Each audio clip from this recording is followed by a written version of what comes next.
জৈন বন্ধুরা, তোমরা দেখছো তোমাদের প্রিয় YouTube channel border for study চ্যানেলে তোমাদের প্রত্যেকে স্বাগত জানাই। ত্রিপুরা হাবিলদারের নতুন নিয়োগ 2025-এর বিজ্ঞপ্তি। এখানে মেল এবং ফিমেল উভয় কিন্তু আবেদন করতে পারছো।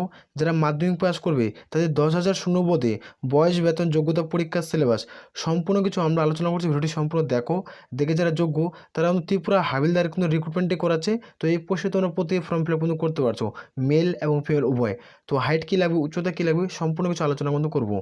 ভিডিওটি শুরু করার আগে এটা হলো নোটিফিকেশন, সে সম্পর্কে আমরা আলোচনা করব। আর আমি আগেই কিন্তু আলোচনা করছি, যারা চ্যানেলে নতুন রয়েছে না, চ্যানেলটিকে আগে সাবস্ক্রাইব করো আর ভিডিওটাকে লাইক করে বন্ধুদের কাছে কিন্তু শেয়ার করে দিও। তো এখানে তোমরা যারা মাধ্যমিক পাস করে কিন্তু আবেদন কিন্তু করতে পারছো। এখানে আবেদন করতে গেলে এখানে কোনো রকম পার্সেন্টেজে কিন্তু প্রয়োজন পড়ে না। এখানে তোমরা জানো কি না, তো আমি আলোচনা কিন্তু করছি।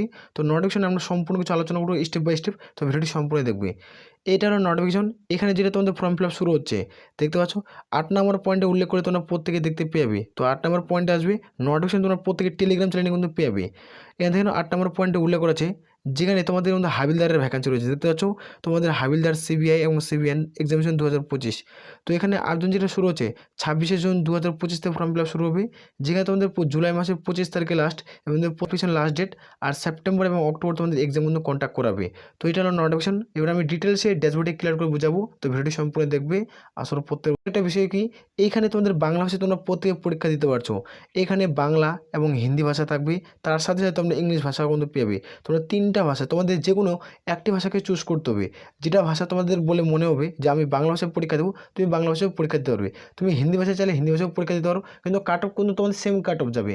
ক্লিয়ার করতে পারছি তো? কাট অফ তুমি যে ভাষায় পরীক্ষা দাও না কেন, তোমাদের কাট অফ কিন্তু সেম কিন্তু কাট অফ যাবে।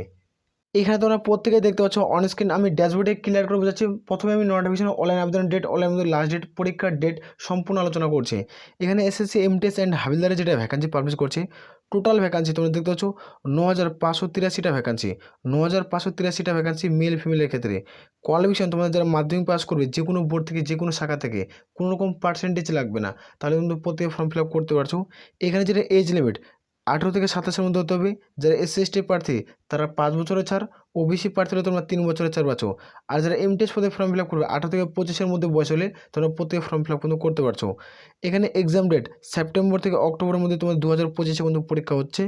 আর এখানে দেখতে পাচ্ছ অ্যাপ্লিকেশন ফিস কত টাকা দিতে হবে। যারা এখানে ইউআর ওবিসি প্রার্থী তারা 100 টাকা, আর বাকি যে এসসি এসটি প্রার্থী রয়েছে তাদের ক্ষেত্রে নীল, তাদের ক্ষেত্রে কোনো রকম আবেদনের মূল্য দিতে হবে না। এখানে অ্যাপ্লিকেশন স্টার্ট তোমরা দেখতে পাচ্ছ 26শে জুন 2025 থেকে তোমাদের ফর্ম ফিল আপ শুরু হবে, যেখানে অ্যাপ্লিকেশন লাস্ট ডেট তোমরা দেখতে পাচ্ছ 25শে জুলাই 2025। এর মধ্যে তোমাদের প্রত্যেকে ফর্ম ফিল আপ কিন্তু করতে হচ্ছে। তো এখানে দেখে নাও যে তোমরা দেখতে পাচ্ছ এজ লিমিট যেটা ধরা হচ্ছে 01/01/2025 অনুযায়ী তোমাদের বয়সটি ক্যালকুলেট করা হবে। অর্থাৎ তোমাদের এই যে বয়সটি ধরা আছে এর মধ্যে তোমাদের বয়স থাকতে হবে। দেখতে পাচ্ছ 18 থেকে তোমাদের বয়স 27-এর মধ্যে হতে হবে। কিছু পোস্টের ক্ষেত্রে রয়েছে যারা তোমরা হাবিলদার পোস্টে ফর্ম ফিল আপ করবে। আর এখানে তোমরা যারা এমটিএস পদে ফর্ম ফিল আপ করবে, এমটিএস মাল্টিটাস্কিং স্টাফ, তাদের ক্ষেত্রে 18 থেকে তোমাদের কিন্তু 25-এর মধ্যে বয়স হয়ে থাকলে তোমরা প্রত্যেকে যোগ্য। যারা এসসি এসটি প্রার্থী তারা 5 বছরের ছাড়, আর ওবিসি প্রার্থী হয়ে থাকলে তোমরা 3 বছরের ছাড় পাচ্ছ। এখানে দেখো যারা এখানে হাবিলদার পোস্টে ফর্ম ফিল আপ করবে তাদের ক্ষেত্রে আমরা বলবো এসসি এসটি প্রার্থীর 18 থেকে 32, আর যারা ওবিসি প্রার্থী 18 থেকে 30-এর মধ্যে বয়স থাকতে হবে, তাহলে তোমরা যোগ্য হবে। তো এখানে পরীক্ষার সিলেবাস কিন্তু সেম সিলেবাস রয়েছে। তো সেম সিলেবাসটি কি সেটা দেখবো। এখানে এক্সাম সিবিটি হবে, অর্থাৎ কম্পিউটার বেসড এক্সাম। তো কম্পিউটারে তোমাদের প্রত্যেকে পরীক্ষা দিতে হচ্ছে। কোশ্চেন থাকবে 90টা কোশ্চেন থাকবে, আর ফুল মার্কস তোমাদের 270। অর্থাৎ তোমাদের একটা প্রশ্নের মান 3, তুমি একটা তো ঠিক করবে, তুমি 3 নাম্বার পাবে। অর্থাৎ তোমার 3 নাম্বার কিন্তু পাচ্ছ। তো এইভাবে রিক্রুটমেন্ট করেছে। পরীক্ষার সময় 90 মিনিট, পরীক্ষার যেটা সময় দেওয়া থাকবে সেটা তোমরা 90 মিনিট তোমরা সময় পাচ্ছ। নেগেটিভ মার্ক 0.50, অর্থাৎ তুমি পরীক্ষার হলে 2টা প্রশ্ন ভুল করছো তাহলে প্রাপ্ত নম্বর থেকে 1 নম্বর কিন্তু কেটে নেওয়া হবে। পরীক্ষার হলে তুমি 2টা প্রশ্ন ভুল করছো তাহলে তোমাদের 1 নম্বর কিন্তু কেটে নেওয়া হবে। তো এখানে এক্সাম ল্যাঙ্গুয়েজ তোমরা বাংলা ভাষায় দেখতে পাচ্ছ। তোমরা বাংলা ভাষায় কিন্তু পরীক্ষা কিন্তু প্রত্যেকে দিতে পারবে রাজ্যের থেকে, জেলা থেকে। তো এখানে সিলেবাস কী রয়েছে, সিলেবাস সম্পর্কে আলোচনা করবো। দেখে নাও যে তোমাদের ম্যাথ থেকে তোমরা দেখতে পাচ্ছ ম্যাথের কোশ্চেন থাকবে 20টা কোশ্চেন, যেখানে তোমার 60 নম্বরের পরীক্ষা হবে। তোমাদের প্রত্যেকটা প্রশ্নের মান কিন্তু 3, তোমরা প্রত্যেকে বুঝতে পারছো। প্রত্যেকটা প্রশ্নের মান 3 করে, অর্থাৎ একটা দিলে তুমি 3 নম্বর পাবে। রিজনিং থাকবে তোমাদের 20টা প্রশ্ন, তোমরা 60 নাম্বার দেখতে পাচ্ছ। জেনারেল অ্যাওয়ারনেস 20টা প্রশ্ন, তোমাদের কিন্তু 75 নাম্বার। আর যারা জেনারেল ইংলিশ দিবে, তো এখানে তোমাদের গ্রামারের ক্ষেত্রে আমি বলে রাখি, এখানে তোমরা গ্রামার কিন্তু হিন্দিও চুজ করতে পারবে। এখানে তোমার 2টা ভাষার গ্রামার থাকবে, ইংলিশ অথবা হিন্দি। যে কোনো তোমার দুটো ভাষার মধ্যে তোমাদের একটি ভাষা কিন্তু চুজ কিন্তু করতে হবে। এই যে তোমরা কোশ্চেন প্যাটার্নটা দেখতে পাচ্ছ, এখানে কোশ্চেন থাকবে তোমাদের 25টা কোশ্চেন থাকবে, যেখানে 75 নম্বরে কিন্তু পরীক্ষা দিতে হবে। এখানে 25টা কোশ্চেন হবে। ওকে, তো এখানে দেখবো আমরা হাবিলদার যারা মেল, এখানে তোমাদের একটাই পরীক্ষায় দিতে হবে। যারা একটা পরীক্ষা উত্তীর্ণ করবে, এখানে যারা একটা পরীক্ষা উত্তীর্ণ করবে তারা কিন্তু এখানে জব পোস্টিং পাবে। তো এখানে মূলত যেটা ম্যান্ডেটারি পয়েন্ট, সেই ম্যান্ডেটারি পয়েন্টটা কি সেটা দেখছি। এটা ছিল তোমাদের মেন পয়েন্ট। সেই মেন পয়েন্টটা কি এটা দেখে নেবো। এখানে যারা ম্যাথ এবং রিজনিং এই যে দুটো সাবজেক্টের পরীক্ষা হবে, সময় কিন্তু তোমাদের একই সময় পরীক্ষা হবে, কিন্তু পার্ট পার্ট করে পরীক্ষা নেবে। এটা হলো তোমাদের পার্ট 1, এটা হলো পার্ট 1, আর এটা হলো নিচেটা যেটা রয়েছে এটা পার্ট 2। তো এটা পার্ট 2 এর পরীক্ষা। তো পার্ট 1-এ তোমাদের কী হবে সেটা আমরা দেখবো। পার্ট 1-এ যেটা তুমি পরীক্ষার আনসার দেবে, মানে উত্তর তুমি দিবে, এটাতে তুমি কোয়ালিফাই হবে। এটাতে তুমি কি কোয়ালিফাই হবে। এটাতে কোয়ালিফাই হওয়ার পর নিচের যেটা তুমি পরীক্ষা দেবে, এটা থেকে তোমাদের মেরিট লিস্ট কিন্তু জারি করবে। এইখানে যাতে সর্বোচ্চ যাদের ভালো স্কোর থাকবে কি না, তারা এখানে জব পোস্টিং কিন্তু পেয়ে যাবে। এটা যারা এমটিএস হোক বা হাবিলদার হোক, এখান থেকে কিন্তু এই প্রসেসে এখানে রিক্রুটমেন্ট করে এসএসসি এমটিএস পদের ক্ষেত্রে। তো এবার হাবিলদার পদের ক্ষেত্রে আমরা আলোচনা করব। হাবিলদার যারা একটা পরীক্ষায় রিক্রুটমেন্ট করাবে, কিন্তু হাবিলদার পদের ক্ষেত্রে কিছু নিয়ম আলাদা। তো নিয়মটা কি, হাবিলদার পদের ক্ষেত্রে যারা পরীক্ষা পাস করবে তা ওয়াকিং, অর্থাৎ তোমাদের 1600 মিটার মাঠ কিন্তু 15 মিনিটে কভার করতে হয়। তোমাদের পায়ে হেঁটে বা তোমরা দৌড়ে কিন্তু কমপ্লিট কিন্তু করতে পারো। 15 মিনিটে তোমাদের 1600 মিটার মাঠ কিন্তু কমপ্লিট করতে হবে। আর এখানে দেখতে পাচ্ছ সাইকেলিং তোমাদের উল্লেখ করা আছে, যেখানে 1 কিমি মাঠ তোমাদের 20 মিনিটে কিন্তু কভার করতে হবে।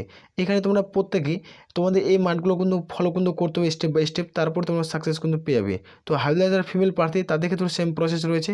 দেখতে পাচ্ছ তোমাদের 1 কিলোমিটার মাঠ যেখানে তোমাদের 20 মিনিটে কমপ্লিট করতে হচ্ছে পায়ে হেঁটে, যেখানে ওয়াকিং, যেখানে সাইকেল 3 কিলোমিটার মাঠ যেখানে তোমাদের 25 মিনিটে কিন্তু কভার কিন্তু করতে হবে। এখানে তোমাদের যারা ফিজিক্যাল মেজারমেন্ট টেস্ট দেবে, যারা মেল প্রার্থী রয়েছে তাদের ক্ষেত্রে হাইট দেখতে পাচ্ছ তোমাদের হাইট চাওয়া হচ্ছে তোমাদের 57.5 সেন্টিমিটার যাদের হবে তারা কিন্তু প্রত্যেকে ফর্ম ফিল আপ করতে হবে। যারা এসটি প্রার্থী, এসটি শিডিউল ট্রাইব প্রার্থী, তারা 2.5 সেন্টিমিটার তোমরা ছাড় পাবে। 2.5 সেন্টিমিটার তোমরা ছাড় পাচ্ছ যারা এসটি প্রার্থী। যেখানে চেস্ট তোমাদের নর্মালি 76 ফুলে কিন্তু 81 সেন্টিমিটার করতে হবে। যারা এসটি প্রার্থী রয়েছে তারা 2.5 সেন্টিমিটার কিন্তু উচ্চতাতে ছাড় পাচ্ছ। আর এখানে ফিমেল যারা ক্যান্ডিডেট রয়েছে তাদেরকে দেখে দিচ্ছি তোমাদের হাইট তুমি দেখতে পাচ্ছ 152 সেন্টিমিটার লাগবে। যারা এসটি প্রার্থী তাদের ক্ষেত্রে 2.5 সেন্টিমিটার ছাড় পাচ্ছ। এখানে ওয়েট 48 কেজি থাকতে হবে। তাহলে তোমরা কিন্তু প্রত্যেকেই এখানে যোগ্য এবং তোমরা প্রত্যেকে ফর্ম ফিল আপ কিন্তু করতে পারছো। এখানে অনলাইন আবেদনের date, online last date totally আমি আলোচনা কিন্তু করছি। তো এখানে দেখে দিচ্ছি যারা ওয়েস্ট বেঙ্গলের প্রার্থী, এখানে ওয়েস্ট বেঙ্গলের যারা ফর্ম ফিল আপ করবে তাদের ক্ষেত্রে আমরা বলছি তোমরা শিলিগুড়ি, আসানসোল এবং কলকাতা, কল্যাণী এগুলো কিন্তু তোমাদের এক্সাম সেন্টার। তো এই এক্সাম সেন্টারগুলোতে তোমরা কিন্তু প্রত্যেক এক্সাম দেবে। এক্সাম দেওয়ার পর তোমরা যারা এসএসসি যেগুলো এমটিএসের যেগুলো পরীক্ষা হয় সেই পরীক্ষার মাধ্যমে তোমাদের রিক্রুটমেন্ট করাবে। আর তোমাদের জব পোস্টিং তোমরা এগুলোর মধ্যে পেয়ে যাবে। এই 4টা লোকেশনে যারা ওয়েস্ট বেঙ্গলের প্রার্থী, প্রথমত 1 বছর তোমাদের বাইরে কোনো জব পোস্টিং দেবে, তারপর তোমাদের ওয়েস্ট বেঙ্গলের মধ্যে জব পোস্টিং হবে এই 4টা সেন্টারে, যে কোনো একটা সেন্টারের মধ্যে। আর যারা ত্রিপুরার প্রার্থী রয়েছে তোমরা আগরতলায় এক্সাম সেন্টার পাচ্ছ, এবং আগরতলায় তোর বিভিন্ন তোমাদের কিন্তু এখানে জব পোস্টিং কিন্তু পেয়ে যাবে। তো এই নোটিফিকেশন যেগুলো উল্লেখ করেছে সেই নোটিফিকেশন আমরা আলোচনা করলাম। এই নোটিফিকেশনগুলো তো আমি প্রত্যেককে ড্যাশবোর্ডে ক্লিয়ার করলাম। যদি নোটিফিকেশন নিতে চাও তো টেলিগ্রাম যদি যুক্ত চাও সেখানে তোমরা পেয়ে যাবে, নাহলে ফেসবুকে যে পার্সোনালভাবে এসএমএস করতে পারো। তো আমি পার্সোনালভাবে তোমাদের নোটিফিকেশন পাঠিয়ে দেবো, ক্লিয়ার বুঝতে পারছি। আর এবার রিকোয়েস্ট করি যারা চ্যানেলে নতুন, চ্যানেলটিকে অতি অবশ্যই সাবস্ক্রাইব করে রাখবে। তো এই বলে আমরা কিন্তু ভিডিও শেষ করছি। জয় হিন্দ, জয় ভারত।